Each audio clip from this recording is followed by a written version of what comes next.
And welcome in, everybody, to KWN Community Watch here on this edition. We are pleased to have back with us you're actually the deputy director. Yes, sir. Of the DeKalb County EMA. He's going to be with us on this program as we talk a little bit about. We finally got a little change in the weather, Mike. We did. It's feeling nice outside. The temperature is beginning to cool off a little bit. I was looking at the latest forecast this morning, and we were down near 40 degrees this morning up on the ridges in Sand Mountain. This morning on the second hour, because we come on the air at 6, which is 5 a.m. Eastern time or Central time, with the morning news watch, and it always dips a little bit in the second hour. In the 7 o'clock Eastern hour, it gets you'll lose a degree. Yeah. I don't know if you've ever noticed that or not, but it'll go down 1.5 degrees. And we went on the air with 40 degrees, 40.5, and in the 7 o'clock hour, we went to 39.2. Yeah. So we actually got, here at the station, we got to 39 this morning. It was nice and crisp this morning. I like that myself. Yeah, I do too. I do a lot of deer hunting in the winter. And so right around daybreak, you can always tell the change. I guess it's the temperature inversion, the cooler air from up in the atmosphere sinks down. But it does seem to get cooler right around daybreak, or just after. Well, it did this morning. Saw our first upper 30. I think Chattanooga officially was like at 41. But we got to 39 here at the broadcast center on the morning's news watch. So, I think tomorrow is going to be in the 40s. Now, depending on when you're watching the show, it may be back up to 50 degrees overnight. But right. But anyway, it is a little, here in the middle of October, getting ready for winter time coming up. You can tell it's on its way. Absolutely. That brings in the whole different gamut of situations and issues for us is how to prepare for winter. And the great thing about living here in the South, and especially in the southern part of the Appalachians, we never know exactly what's going to happen, what Mother Nature is going to dish out to us. It could be, we could be sunny and 75 one week, and the next week we can have a snow on the ground. So News 12 Chief Meteorologist Patrick Core that does our weather on the radio, on our radio stations. We run a promo that he says, well, the old saying around here is if you don't like the way the weather is, stick around, it'll change. Absolutely. And it's always changing. And we can expect that to be the way it is over the next few weeks for sure. Yeah, I know we've got a conference call with the Weather Service Thursday about long-range planning for the wintertime and what they're expecting as far as precipitation and temperatures. So I'm anxious to see what that's going to project as to whether, the last time I looked at it, it was a higher amount of precipitation, so a wetter winter, but above average temperature. So that's not too bad. Yeah, we'll have to wait and see. We're going to be talking with Michael Posey today. He's Deputy Director of the Emergency Management Agency out of DeKalb County, Alabama. He's been with us on the show. His director, Anthony Clifton's been with us from time to time, and we appreciate y'all both coming down, spending time with us, talk about various things. And this hour, we're going to talk a little bit about maybe some fall and winter preparedness that you can do on the emergency side of things as we get ready. We hope that you'll stay with us on this hour of KWN's Community Watch. We'll be right back after this. The Appliance and Outdoor Equipment Showroom at the Upper Sand Mountain Gas District wants to be your destination for appliances and outdoor cooking products. With one of the Southeast's largest showrooms for indoor and outdoor kitchen equipment and supplies. See the Appliance and Outdoor Equipment Showroom at the Upper Sand Mountain Gas District for the biggest and best. Check out the ultimate cooking experience with the Big Green Egg. Smokin' Brothers, dedicated providing quality barbecue products, and Traeger wood-fired grill products. With over 150 different kinds of rubs, spices, and barbecue sauces, we can make make your grilling and cooking experience the best it can be. We also carry a huge supply of wood pellets. The Appliance and Outdoor Equipment Showroom at the Upper Sand Mountain Gas District offers 90 days same as cash. Financing is available, and we service what we sell. Come see us today at 21620 Highway 117 in Hyder. Take I-59 south to the Hammondville exit, turn right, and head up Sand Mountain to the Appliance and Outdoor Equipment Showroom at the Upper Sand Mountain Gas District. 256-632-9386 for the Appliance and Outdoor Equipment Showroom at the Upper Sand Mountain Gas District. At Citizens Tri-County Bank of Whitwell, we supply every financial need from small loans to your dream home. 24-hour banking is available through Citizens Tri-County Bank of Whitwell. Come into our location at 14087 Highway 28 in Whitwell. Experience fast, friendly, and courteous service every time you walk through the door. Open 8 to 4 Monday through Thursday until 5 on Friday and open 8 to noon on Saturday. 658-5880 for Citizens Tri-County Bank of Whitwell, the only community bank you'll ever need. Member FDIC, Equal Housing lender. I'd be doggone if I wouldn't work all day. And I think I'm going out of my head. I keep on dancing for sweet little Sheila. You'll know her if you see her. Blue eyes and a ponytail. Her cheeks are rosy. She looks. Hello, I'm Ben Cagle. Don't miss Downbeat, the best of the 1960s, Saturdays, 1 o'clock on the Big Jet Fly. Hungry? How about Cloud's Pizza on Highway 71 in Higdon? Not only do we have pizza with dough made fresh every day, Cloud's Pizza serves a delicious hot food bar, and we make cookies fresh every day. Make sure to order the famous cheese sticks, made with that fresh dough and real Wisconsin cheese. And don't miss Fish Fry Friday. That includes catfish, hush puppies, and more for only $8.99 Friday, 4 p.m. to close. Cloud's Pizza, Alabama Highway 71 in Higdon, 597-3100. Open till 8, Monday through Saturday at Cloud's Pizza. Welcome back to Community Watch here on KWN-TV. Glad to have you along with us. Got Michael Posey. He is the Deputy Director of the DeKalb County Emergency Management Agency. We've had him and Anthony on a number of times, talking about different things. Today, we're really nice temperatures. We talked about it getting a little cooler, but we're only really a couple of months before we get into winter. We are, we're looking at, usually around here we get our first real hard freeze around maybe the first week or so of November, sometimes as early as the last week of October. But then, we really begin to see our winter weather into late December, January, and then especially into February. And everybody that lives around here and has lived around here for a while remembers the 93 big snowstorm that we had then, and luckily those don't come but just a few and far between here and there. But it always pays to be prepared for just those events, and during the spring and summer months, I tend to neglect to necessarily be prepared for the next coming winter, as far as making sure that my house is all the issues with underpinning and being prepared for keeping my pipes. Cover up the crawl spaces. Keep covering up like crawl that. spaces and issues like that. Little things in the homes that we can be prepared for. I'm always worried about. We use gas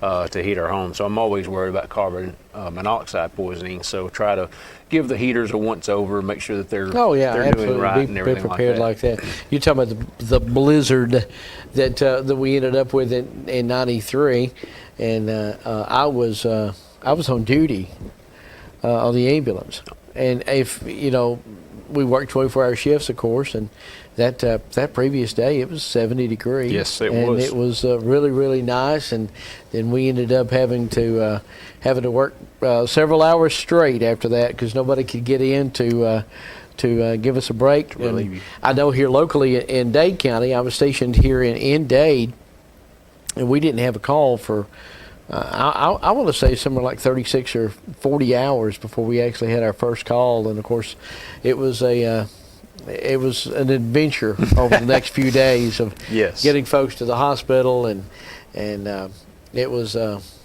can remember trying to get to Erlanger with a patient who was chest pain patient, and trying to maneuver around. It wasn't as bad in the ambulances that trying to get like on the road because you packed down. We had studded tires that we ran on the ambulances, but it was the maneuvering around cars that were stranded. Right. That was the biggest thing that we had a problem with because they were stranded along the interstate system. I remember going down on 27 towards Erlanger, and there on the 27 it kind of bends a little bit. It's a little bit tilted, and there was cars just all kinds of different, and I was having to actually, like a maze, trying to get through there at about 3 to 4 miles an hour, just trying to make my way through all the cars that had been abandoned. Absolutely. That was the biggest thing. It took a while to get there. Yeah, and it's funny that you bring that up too, because in winter preparedness, we encourage people to have emergency supply kits at their home, but always never neglect to have some type of emergency preparedness kit in your car. Especially when it's looking like it's going to get cold and you've got to travel. Always ensure you've got a full gas tank of fuel, because if you do get stranded, at least you can run your vehicle, stay warm. Carry some extra blankets and supplies and things of that nature. But you talking about getting stranded though in the snow, and especially in a situation like the 93 storm, is to having some type of mechanism to allow you to be seen at nighttime if you're stranded at night. Having some type of flashing light that you can set on, a little magnetic light set on top of your car. But like I said, having a full tank of gas and having a way to charge your cell phone, because normally you can make communication, you make calls during a snowstorm.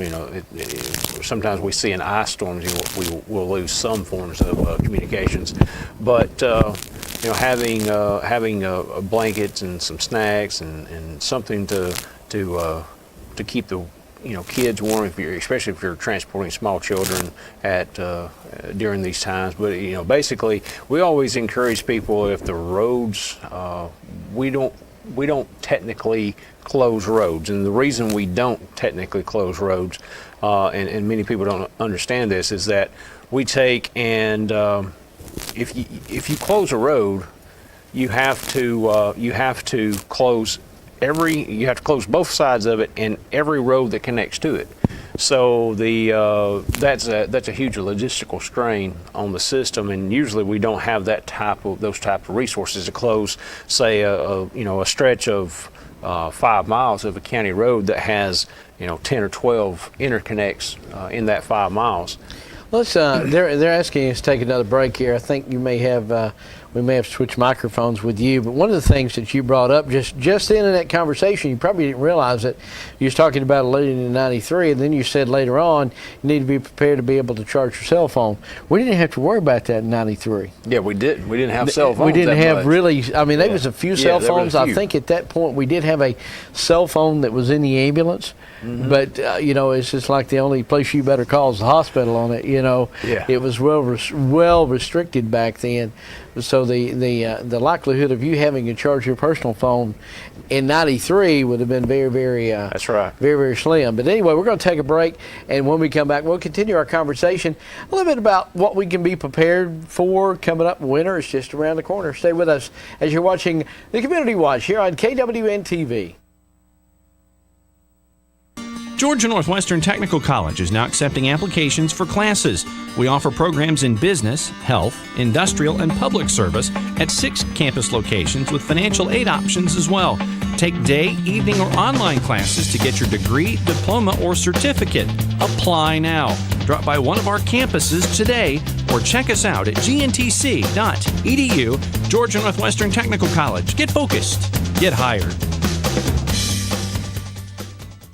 The Dade County school system continues to put the safety of students first. That's why the Love the Bus Elementary campaign rolls on. Love the Bus is designed to teach students the importance of safety, respect, and proper bus etiquette. As we continue to enhance efforts of safety for our students, we'd like to have you as part of our team. If you're considering a career as a bus driver, there's a special training session coming up in October. To attend, call the Dade County Schools Transportation Department at 706-657-7053 today. Part-time hours with full-time benefits as a bus driver for the Dade County School System. A time-tested financial institution equipped with the latest banking technology. The Bank of Dade, with mobile banking to fit your on-the-go lifestyle. Download our latest app today for your iPhone, Android, or tablet to bank on the go. Check your balance, pay bills, make deposits, and keep track of your account anytime and anywhere with the Bank of Dade's smartphone app. Make life easier by using today's most advanced banking technology to your advantage. Call us at 657-6842 or visit on the web at bankofdade.com. Your hometown bank since 1956, the Bank of Dade. Main office is on Highway 11 North in Trenton, and drive-thrus on Highway 11 North and Highway 136 West. Member FDIC, Equal Housing Lender. This is Roscoe Pete Coltrane. I want an all-points bulletin on Comfort Gallery in Kimball. See, they must be up to something. Their trucks are all over. You just, I'm very suspicious activity. Ooh, I love it, I love it. Possible on a gunbush ship. Gary and all them just good old boys having a big sale, and they deliver free of charge. Enos, you dipstick. There's no way they're delivering that much furniture. Their trucks are everywhere. It's because of their great prices and service, Chef.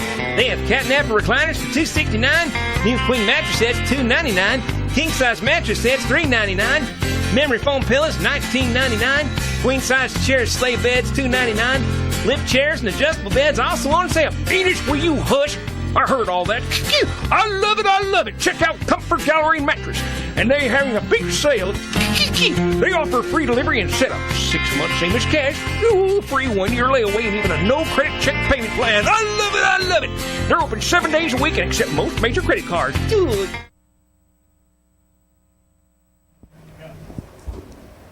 Back now to the Community Watch here on KWN-TV. Michael Posey, who's the Deputy Director of the DeKalb County Emergency Management Agency. They do a great job. I think one of the things that you and Anthony both have been able to bring to the program the times you've been on, I think that folks have been enlightened to the amount of things that y'all do. Because oftentimes when government agencies, you may lose sight until you need them, you don't think about them. Yeah. You don't think about an ambulance until you need one. Right. Most of the time you wouldn't think about fire, or you wouldn't think about rescue, or you wouldn't think about, because on a normal day, it's probably less than 2% of the population that would even need any resources like that. Mm-hmm. And so hopefully we've been able to bring to light some of the things that y'all do. Oh, yeah. As not only in preparedness, but also in the scope of things like a 93 blizzard. Yeah. Well, just before I came here, I was having a discussion with a lady in our office about what EMA does, and I drew a circle and I put EMA in the middle of the circle, and then I drew a bunch of lines. It kind of looked like a sunshine, but the rays were all the other agencies that we touch. And so we are coordinators, and so that's what we do. We communicate and coordinate with all the agencies in the county, whether they be county resources as far as county services, or if they be nonprofits or volunteer organizations, or churches, media, whatever. We touch those and we coordinate with those. And basically, if you put your emergency management as a funnel, that's kind of the way we act. We try to funnel all the information pertaining to an event, a disaster, or anything, any type of emergency, or even non-emergencies, depending on the situations. Basically, preparedness is a good point. We try to funnel information from other sources down into the people that we connect with, so that we can prepare or provide preparedness tips and techniques and procedures to the people who follow us, or who depend upon us for that type of information. And the winter preparedness is no different, because we have to take preparations for that.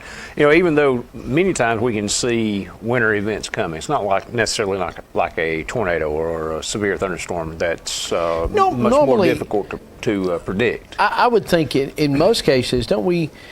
You even have probably a 5 or 6 day outlook in the wintertime.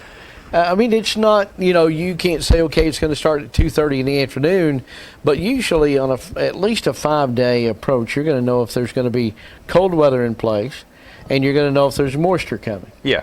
So you can start doing a little bit of preparedness. Right. we can always take the safer approach. You know, we may not know for sure for 12 to 24 hours before the event occurs as to what the amounts the Weather Service is thinking, you know, and God love them, you know, the Weather Service does their best. They really do. They take their information that they're provided. They use, you know, technology. We're technology driven today, and so they use their technology to try to give us as much forewarning about what we can expect. Excuse me. Regardless whether it's thunderstorms or snow or heavy rain, flooding, or whatever the main threat is, they try to provide us with as much information as they can. And many times we do begin to get that flow of information 4, 5, 6 days in advance, and it becomes more and more congealed and focused on a particular amount or nature or threat, hazard, as the days progress. Unfortunately, though, you know, sometimes, and I don't know why, but where we live in the mountains and in the valleys, sometimes our weather rock is just as good. I mean, sometimes we just don't understand. We just don't understand Mother Nature. You know what I'm saying? And the best technology, it can give you the best information possible, and it can tell you what the models can tell you what they think it's gonna do. But when it comes right down to it, many times we really don't know what it's going to happen until it happens. That's the reason it's so important to be prepared. The old Albert Hammond song out of the 70s. It never rains in Southern California, but boy, don't they warn you. You know? Right. You know, it's pretty much like that around here. Most of our weather systems come out of the North Alabama area, out of Huntsville. That's what we say around here. Our weather comes out of Huntsville. You know, if it comes out of Nashville, it won't get over Mont Eagle. Now we say that, but a lot of times we see that happening, even though there's not a lot of reasoning, you know, technical reasons behind that, right, other than the fact that Mont Eagle's so high. But we do see more of our potential snowfalls in the winter as they do come out of Huntsville. A lot of folks would rather kind of go on a Huntsville forecast for Jackson, DeKalb, even into Dade County and Marion County. They'll pay a little closer attention to what the Huntsville meteorologist or the Huntsville Weather Service may say. I know that in Dade County, Anthony, yourself, and Alex, our EMA director, they talk quite often, because a lot of times the weather that you will experience, Jackson and DeKalb County will experience, it'll be moving, the next area is going to be moving right into Dade County. Right. And so you can watch that pattern. So what do you do? Let's get on in. Let's get past say Thanksgiving and now. What do you do to prepare for like the first snowfall? What are some of the things that we can think of the EMA starting to do as we get closer to winter? Well, obviously going back to being coordinators, you know, we coordinate with state, local, you know, partners, the ALDOT, the Alabama Department of Transportation, and our local road department that work to, you know, maintain and clear roads. You know, whenever it comes to snow and stuff, the biggest thing is transportation. It's usually, if it's just a small amount of snow, you know, maybe an inch or two, it's usually just a transportation issue, getting people where they need to go, or keeping people off the roads where they don't necessarily have to be on the roads. And as you alluded to a few minutes ago, getting people the emergency help they need. So we try to coordinate with all of our partners and set up, you know, how we're going to maintain roads, which roads are going to be maintained first, and then and branch out from there as far as. Now, you're talking about you yourself, but what the EMA, you would be getting with the county road department, yes, the state road department, and say, okay, you know, how are you going to handle? What are you going to be doing? Right. Well, we're gonna keep 117 open as long as we can. And you already alluded to the fact that a state road or a county can technically, you can't really close them. Right. You can't close them because they just have too many alternate access roads coming into them. Now you can say they're unsafe to drive. Yeah, we usually deem them unpassable. Unpassable. That's the technical term that the engineer and the county commission or we can use to declare those roads unpassable. And what that means is that they're just basically too dangerous to be out on. And so since we can't close them, there's only one road, I believe, in DeKalb County that can be closed, and that's in the city of Fort Payne, and it's a gap road that goes up Lookout Mountain. They actually have it. They have barricades that they can close on it to close that road, and it doesn't have any feeder roads feeding into it. So, unless we could do that, we actually have to declare those roads impassable. So that takes some coordination as to when we're going to decide to do that. What is the trigger that says the roads are unsafe? And usually that information comes from the sheriff's office. That's another coordination point that we talk to them. They have deputies out traveling the roads with studded tires, as you spoke about, and so they can give us a good snapshot of what the road conditions are like. And once if they're having trouble traveling or traversing the highways with studded tires, then obviously non-studded tires or regular radials are going to have a very difficult time of traveling the county roads.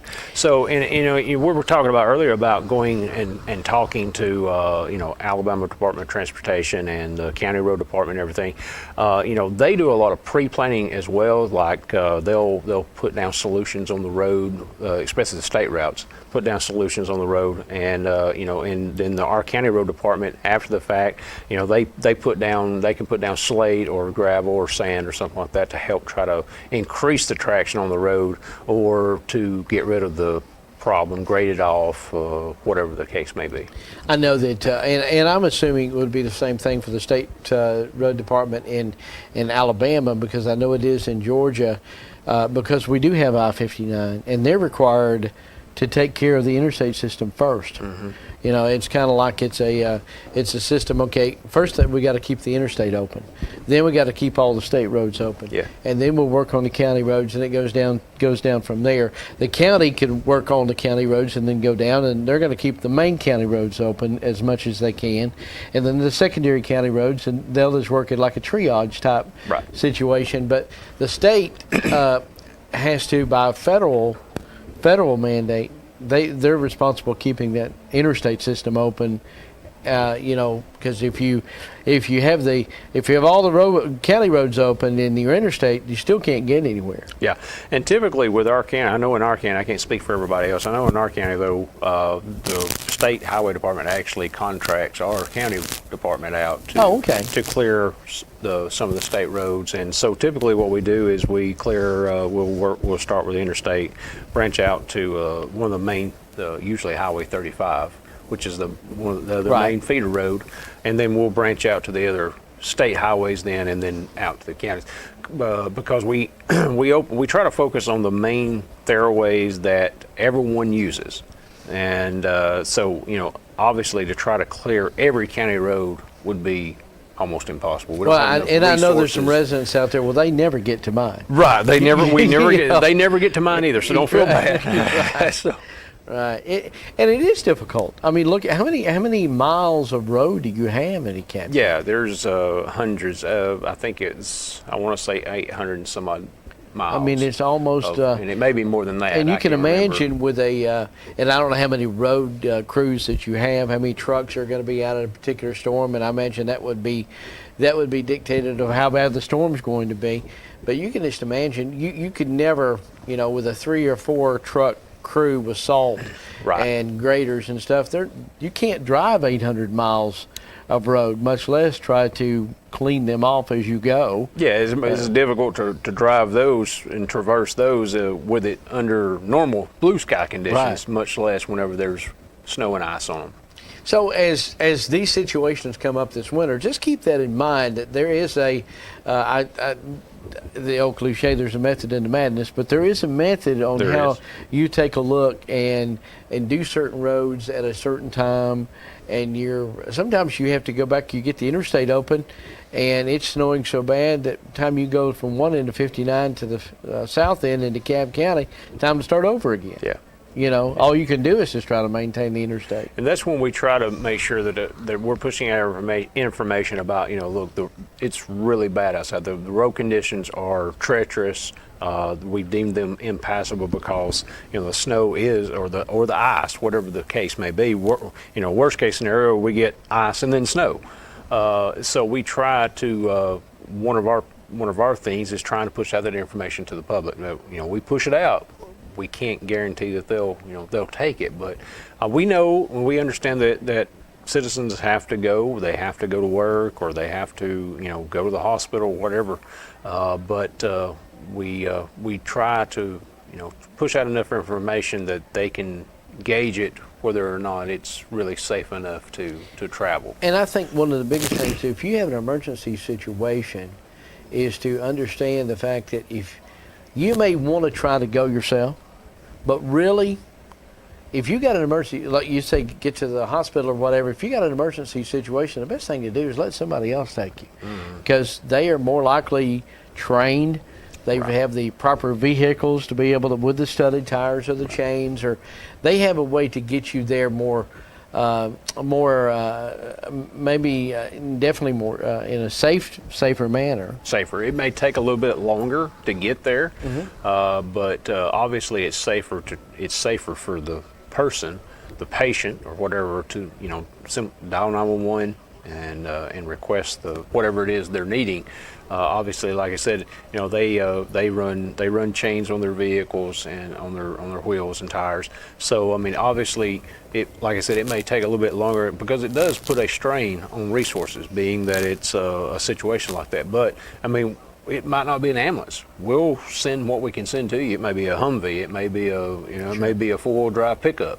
But that's kind of where we become important to the community and to the county, is that we don't necessarily think about ambulances and fire trucks and police cars and police officers and so much. We think about police officers. We think about men with badges, or men and women with badges and guns.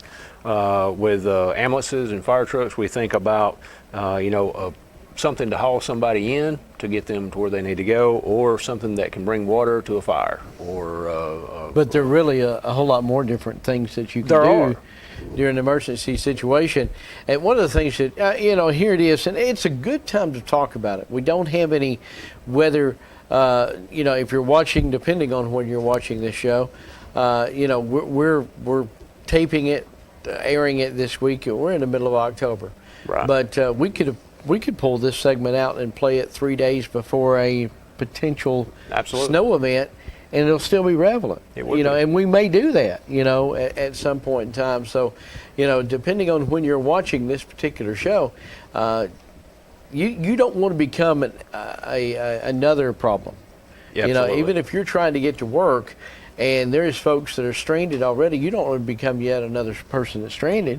You're not going to get to work, and then you're going to put more strain on these guys.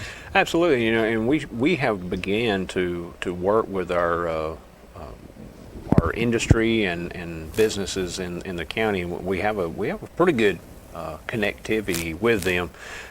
Several of our larger employers in the county, they have begun to work with us, and they call us wanting information about, what do you think it's going to do? What do when do I need to say, okay, we're going to cut off we're going to shut the plant down. We're not going to require people to come in if they can't be there because of the road situation. So that's a good thing too. So always check with your employer before you try to come into work. And obviously, if you've going to risk your life to get to work, check with your employer and make sure that they even want you to be there in the first place. Yeah, and you may have a job, such as a paramedic or such as a nurse or an X-ray technician or something that that you may be needed in a situation where you're got heavy snow or the roads are bad or whatever.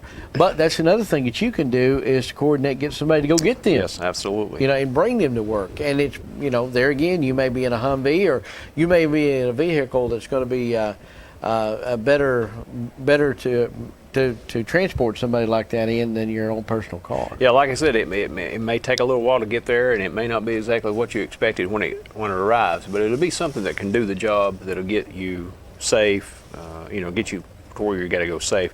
Now, like I said, that is for like you mentioned, nurses, doctors, and law enforcement officials and people who have to be working to respond to the crisis. And so many times we do get calls from the hospital there in Fort Payne to try to get some of their staff in to and I've done it even on the media side, even after that I was no longer working as a paramedic, because I have to get here to be able to get to dispense the information out on radio, especially early in the morning, and now on television. That I've had to have, because of snow and dangerous situations, they came to my deputies to come and pick me up, brought me to work at 5 o'clock in the morning, because I couldn't safely get to work. The sheriff's already said, hey, if you can't get there, you call me, I'll have somebody bring you in. Right. We call those essential personnel. And in some disasters, essential personnel could be as many people as you can get, or everybody that's on the payroll sheet. But in certain situations, maybe like a snowstorm, essential personnel are those people who have to be there to ensure that life safety issues are taken care of. We're just talking about what we could see and what the role of the emergency management agencies are as we get ready to get into our winter season. So we appreciate each one of you tuning in today. We're going to take another break. I'll continue with Michael Posey. He is the Deputy Director of the Emergency Management Agency in DeKalb County. We'll have more right here on KWN's Community Watch coming up. Get that next new-to-you vehicle from Rayburn Cloud at Cloud Auto Sales in Higdon, Alabama. Check out an 05 Nissan Frontier 4x4 V6 with power windows, locks, and cruise, just $6,700. How about an 06 Ford F-150 Lariat Super Crew 4-wheel drive, just $12,995. Or a 13 Hyundai Sonata, great gas mileage and new tires, only $7,995. Cloud Auto Sales now offering warranties on all vehicles. Alabama Highway 71 in Higdon, 597-3273, and on Facebook at Cloud Auto Sales. Come see me for your best deal and a good used car. And yes, I'm still fishing.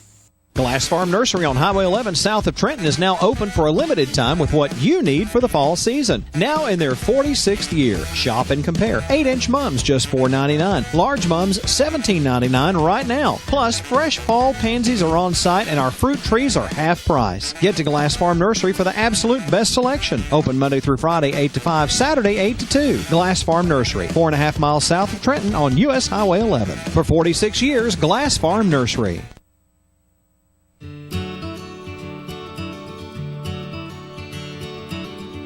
College is more than an education. It's a bridge to your future.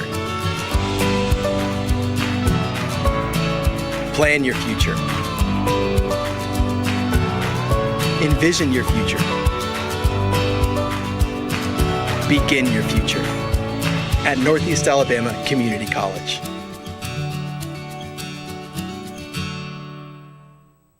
Come on in for breakfast, lunch, or dinner at Bamaside. Enjoy a family atmosphere with good home cooking, including burgers, steaks, fish, plate lunches, and more at Bamaside. Top it all off with a homemade banana split or other delicious dessert. At Bamaside, watch your favorite games on the big screen, especially those SEC rivalries. Open Tuesday through Saturday until 8:30 Eastern, open till 3 Eastern on Sunday, and closed on Monday. Dash says, dash on in to Bamaside. 632-3436 for Bamaside. Alabama Highway 75, just on the Bamaside.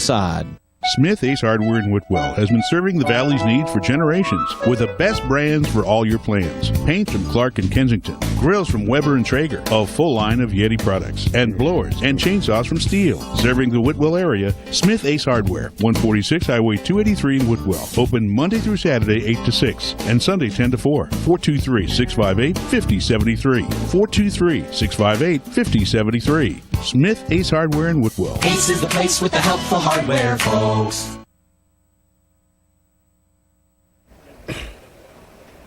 This week on KWN Community Watch, we are talking severe weather and what you can do as far as winter type weather. We talked a little about roads and icing and getting people to work, trying to keep people from going to work and getting on the roads. But, one of the major threats that we deal with every year is ice and snow and the possibility of losing power. Yes. Yes, it is, and it takes very little ice to bring down power lines to start creating, and it's not necessarily the power lines, it's the trees. So the tree limb breaks off, hits the power line, knocks the power line off, you lose power. Back in the early 2000s, I believe it was, we had a massive ice storm up on Lookout Mountain that took down trees and power lines for days. We lost power during the 93 storm. I think in 1995 or 97 we had a large ice storm that took out power for a week, I believe it was, up in the county. So that's another thing about having your home prepared and having the things that you need at home as far as your emergency supply kit. What if power goes out? You may be prepared for 1, 2, 3 days, or are you prepared for a week? How are you going to protect your home? How are you going to protect yourself? More critical. How are you going to keep warm? Where are you going to go if you're going to leave? It's just no different than preparing to evacuate your home for people, say, down south along the Gulf Coast. Well, how am I going to protect my home if I'm leaving? What am I going to do? Where am I going to go? How am I going to get there? And how am I going to ensure that I remain safe? And that's the questions that everyone needs to ask themselves. If we lose power, typically, I know following the storm in 93 and the one in 97, the ice storm, or 95, whatever year it was, but there were days there that it remained cold. I mean, some of the precipitation that had fallen would melt, and then during the night it would refreeze, and which created a even worse effect, because then now you've got not only ice but additional ice forming, or snow that's melted and turned into ice on top. So you had this layer of snow ice, which creates a whole different gamut of problems itself. But like I said, people who have natural gas or propane, that heat their homes that way, they can ensure that they've stay warm. But what are you going to eat? Make sure you've got plenty of drinking water. Make sure that like I said, your heaters are not producing carbon monoxide poisoning. I always encourage people to have the little monitors. I've got one. I keep it in my house. And if something goes wrong with one of your heaters and it starts producing carbon monoxide, or it will detect it. Another thing we run into a couple years ago was not necessarily a shortage of propane, but just a issue with delivery. We had I think it happened in 2014, I believe it was.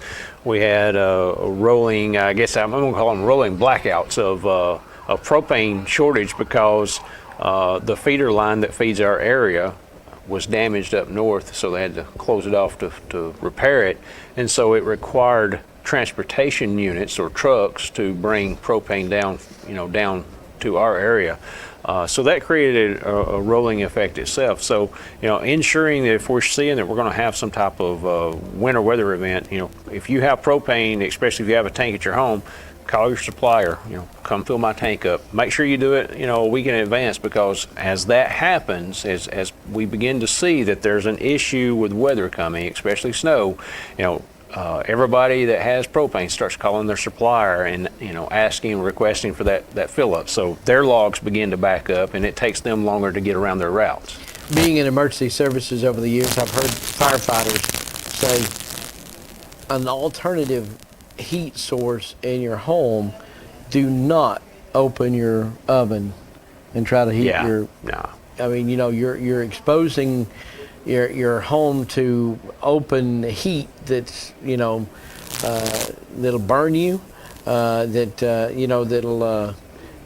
be able to a lot more frequently catch fire. Mm-hmm. And it's just a very dangerous thing to have an alternative heat source. If you can do that during a power outage, I mean, that's a good thing. But let's say you got the kerosene heater, it's been in the garage for 3 years, 4 years. Be very careful when you have to go and say, okay, the power's been off and I've got, it's supposed to get down to 25 tonight. Mm-hmm. Just don't go out there and just assume that everything's going to be all right with a kerosene heater. Right. you want to ensure to check those things, prior to. And that's all, we're talking about preparedness. That's the whole point of preparedness, is that it's not a fix it and forget it thing. It's a fix it, get your kit, get whatever supplies you need, whether it be the kerosene heater, food, water, whatever.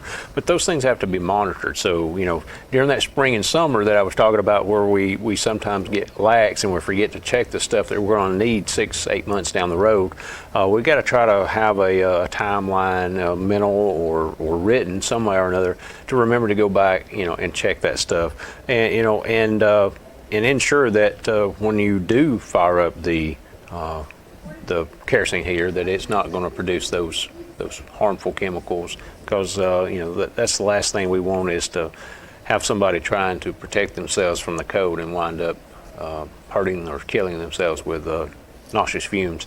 If your power goes off in the summertime during a thunderstorm, or maybe it's a windstorm that we've seen and trees knock the power out and it's out 7 or 8 hours, but temperature, or even overnight, 68 degrees, 65, so it's not a problem as if the power goes off like in 93 and was off for 4 or 5 days, and you had to rely on heat for electricity, and now you're trying to stay, so that adds another layer of an issue. Yeah, it does. But we have the one big issue is we have a lot of households now that are totally electric.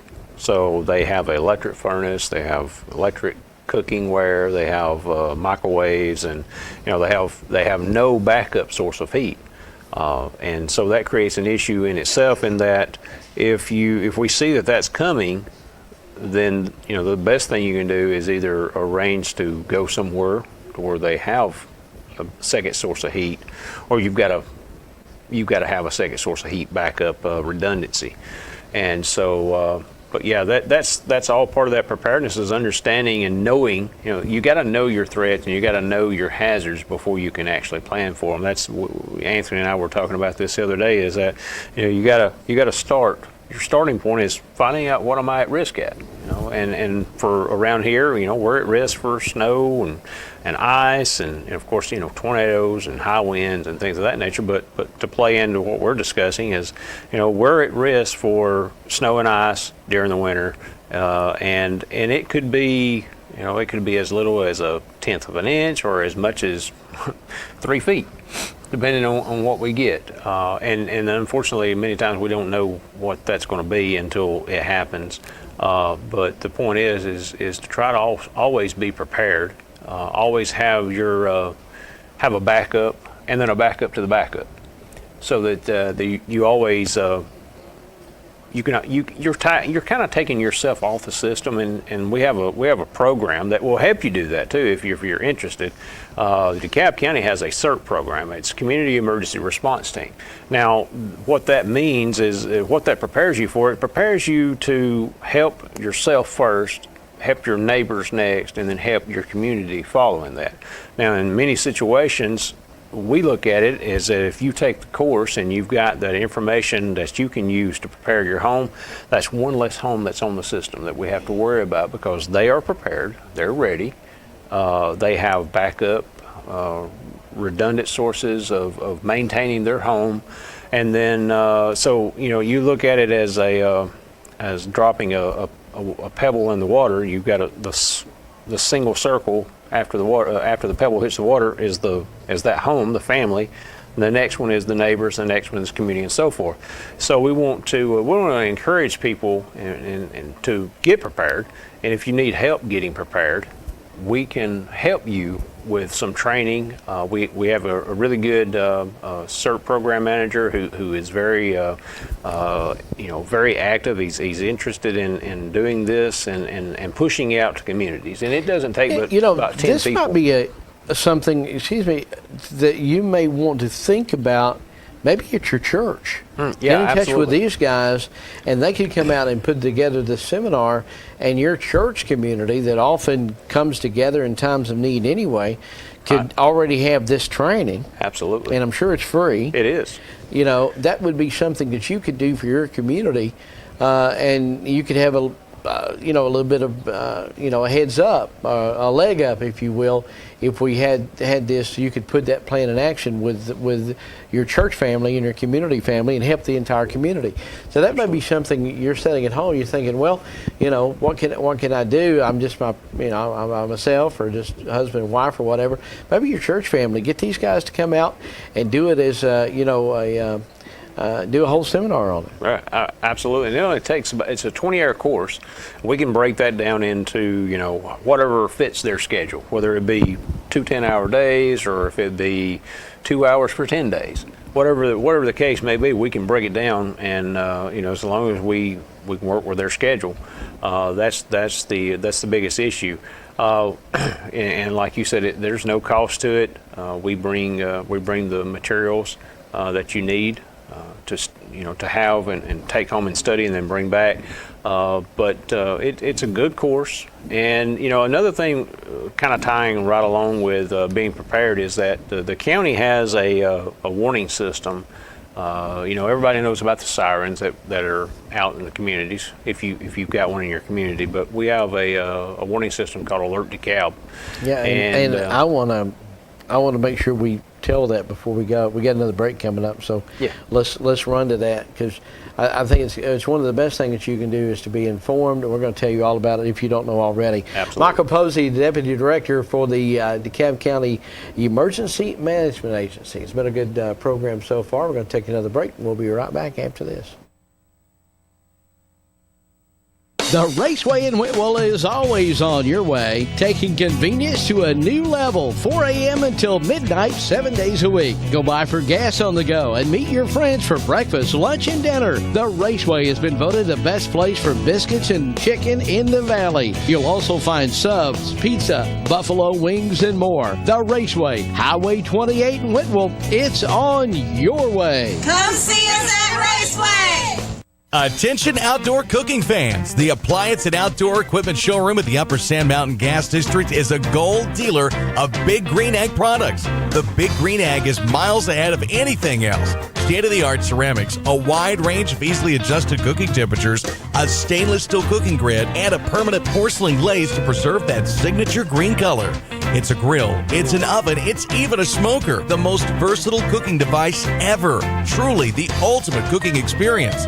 The Appliance and Outdoor Equipment Showroom at the Upper Sand Mountain Gas District is the largest supplier of Big Green Egg products between Memphis and Atlanta, carrying a complete line of products including rubs and sauces, plus 90-day same as cash, and financing is available. See us today on Sand Mountain. Take I-59 south to the Hammondville exit, right on Highway 117 to 21620 Highway 117 in Ider, or call 256-687-9386 to learn about the Appliance and Outdoor Equipment Showroom at the Upper Sand Mountain Gas District.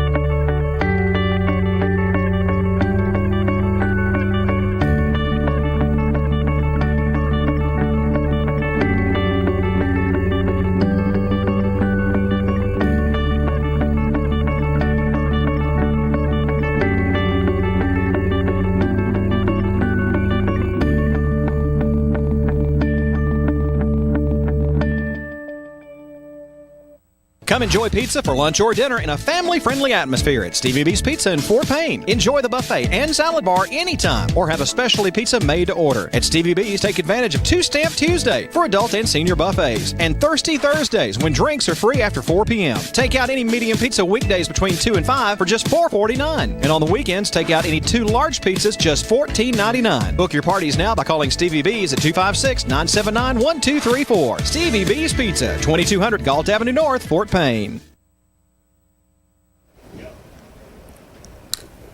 Been talking with Michael Posey with the EMA of DeKalb County. We thank you very much for coming in, sharing a lot of great information.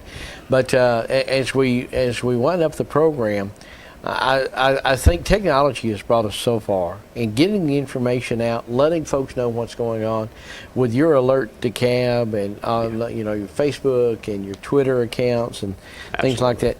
There's really no reason in today's world, society, whatever, that you don't know in advance that something's going to happen. Absolutely. Tell us a little bit about what the DeKalb County residents or anybody in the region can sign up for your stuff.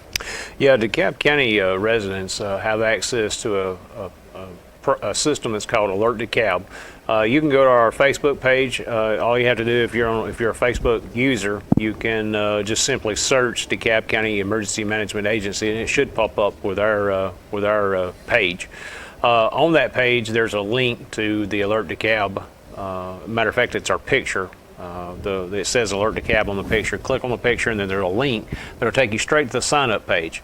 Just follow the directions on the sign-up page, and it'll set you up so that you'll begin to receive the alerts that the system pushes out: tornado, severe thunderstorm warnings. But also it allows us to communicate with the public as well.